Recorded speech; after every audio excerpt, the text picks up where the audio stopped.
তিলোত্তমার মা বাবা দেখা করলেন ভাঙড়ের বিধায়ক নওশাদ সিদ্দিকীর সঙ্গে, এবং তার সঙ্গে আমরা দাঁড়িয়ে রয়েছে একদম এখানে। কি বললেন এই যে আরজি করের দাবিতে এবং তার তিলোত্তমার নিজের মেয়ের দাবিতে আপনার সঙ্গে এসে দেখা করা?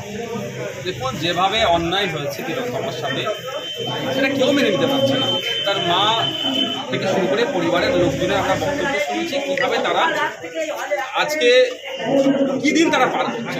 তার পরিবারের লোকজন এসেছে, কথা বলেছে, তাদেরকে আমি আশ্বস্ত করেছি তাদের বক্তব্য এটা যে লড়াই থেকে পিছ পাবেন না, আন্দোলন থেকে পিছ পাবেন না। আমি তাদেরকে আশ্বস্ত করেছি এটা শুধুমাত্র একটা ডক্টরের ইনসিডেন্ট না, এই ধরনের মর্মান্তিক ঘটনা একটা ডক্টর কেন্দ্রিক নয়, এটা একটা সোসাইটির সাথে যুক্ত আছে। যে সমাজ ব্যবস্থা বদলানোর জন্য আজকে তিলোত্তমাকে আমরা হারিয়েছি।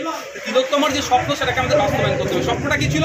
দুর্নীতিমুক্ত স্বাস্থ্যকেন্দ্রগুলো, এই যে ডুপ্লিকেট ঔষধ থেকে শুরু করে ওটির মধ্যে যে মৎস্য যেগুলো যা অন্যায় হচ্ছে এগুলো মুক্ত আরজিকর।